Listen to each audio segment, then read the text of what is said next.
Iwájú ààfin Olúwo ni a wà báyìí níbi tí ètò ẹ̀sẹ̀ kíkàn àwọn ọmọ Ìwó tí wọ́n jẹ́ abẹ̀sẹ̀ kú bí òjò tí wọ́n fẹ́ jọ fi ìgbàdàgbà lórí stage.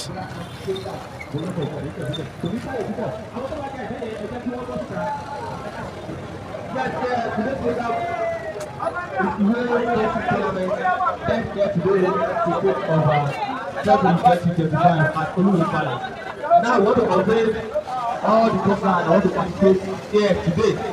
Now come on.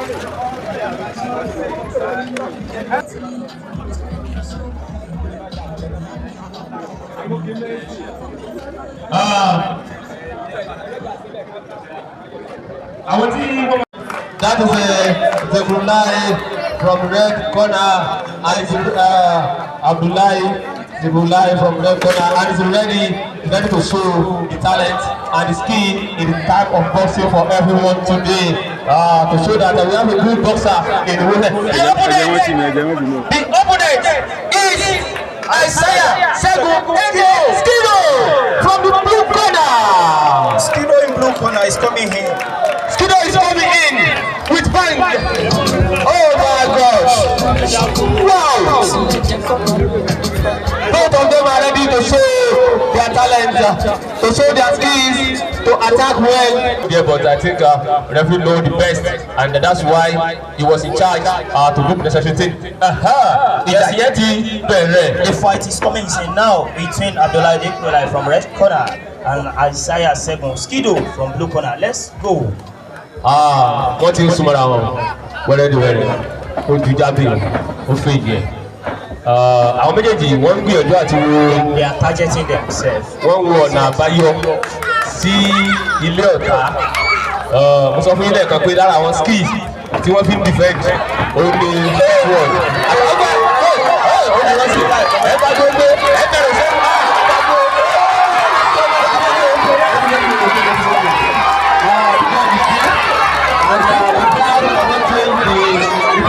Of the judges, the crowd can never take one of the judges, and they continue to attack themselves with different skill.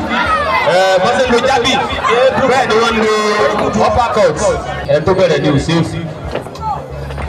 Àwọn abẹ̀sẹ̀ kù lójú. Good one from blue corner. Wọ́n ṣe ń fúnra wọn. Àwọn judges yẹn wọ́n ti ń kọ àwọn point yẹn lẹ̀. Tásìkò bá ti tó ń sìn. Rẹ́fì ó dá wọn dúró. Jàyẹ́ tẹ̀síwájú. Wọ́n sọ gbá àwọn méjì ọjà bọ̀ ó fi sí lẹ́nu. Ọ̀dà bá méjèèjì wọ́n sì tán láti. For today's fight and they show the ability, they show the character, and their skills is there to expose it to the audience today. And this is a glimpse of what is going to happen today. That means we are going to witness many. Àwọn ni wọ́n máa fi sí ọwọ́ ìparí. Ó túmọ̀ sí pé pẹ̀lú nǹkan tá a wò ní first round ní ìjà bẹ́ẹ̀. Tí bá kàtà wọn ní ìtàn kàyọ̀dà náà. Red corner, Skido, blue corner. Wọ́n ti bẹ̀rẹ̀ ìpele ẹlẹ́ẹ̀kejì ìyẹn second round. Lára àwọn abẹ̀sẹ̀kùn blue corner tó ń kojú ara wọn. Àwọn judges wọ́n ti ń kọ àwọn kókó àmì. Ilé ìtàmọ̀ sí point wọ́n ti ń kọ sílẹ̀ wẹ́rẹ́.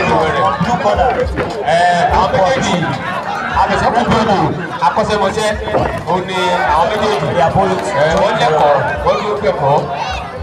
Àdàgbẹ́gbẹ́ wò pé dáhùn ẹ̀ múlẹ̀ yìí àwọn ọmọ ètò ọkọ̀ olímpíìkì lábẹ́ ọlọ́run láti wú olímpíìkì tó ń bọ̀ lọ́dọ̀ 2028. A lọ àwọn bọ́ksà wa ilé ìfẹ́ ọ̀nà síbẹ̀. Rẹ́fìrí wà bẹ́ẹ̀ àwọn jọ́ọ̀jì náà wò ó wọ́n sì kọ pọ́ìntì wọlé wẹ́rẹ́ ìwẹ́rẹ́. Ẹ má gbàgbé àwọn jọ́ọ̀jì tí a ní lónìí.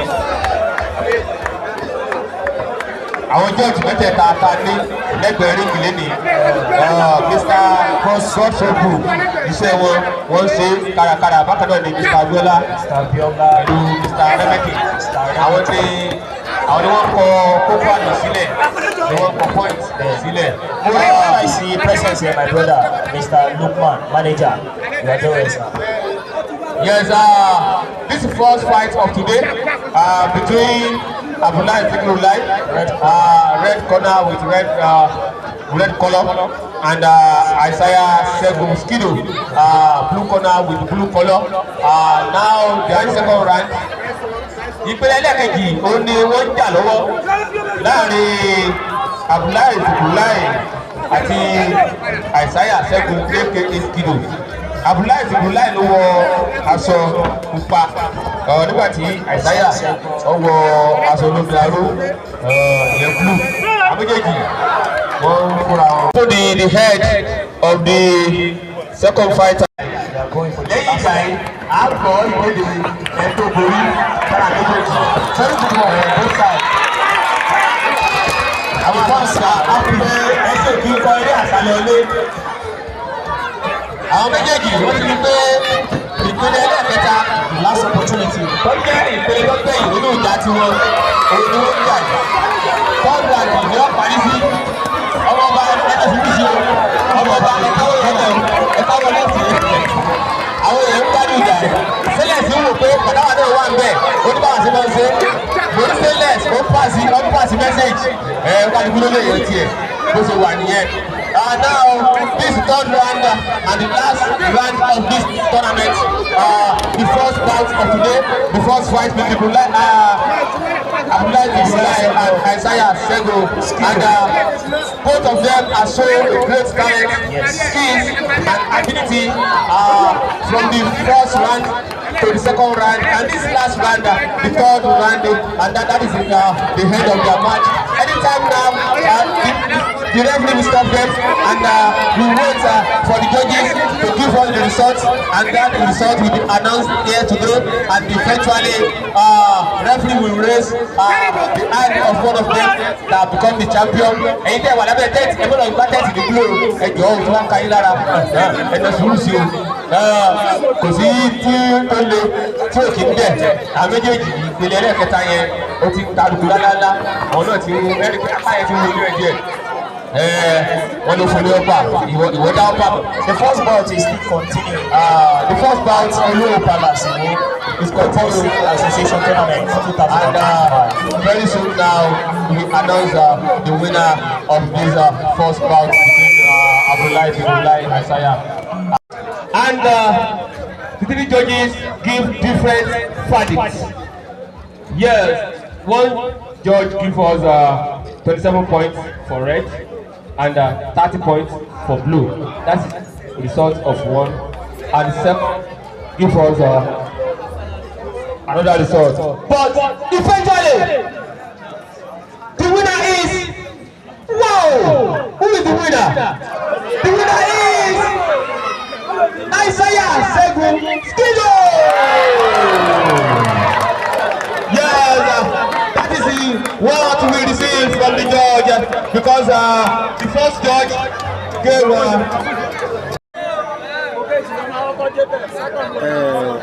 àwọn tí wọ́n jókòó ní àwọn yes, that's the end of first bout. Eventually, the blue is the winner. The star is blue. Skido Isaiah Segun won the first. Now, we are moving to the second one. The second bout for today is Atlasis to him. Ìjà ilé kejì. Laafin to him.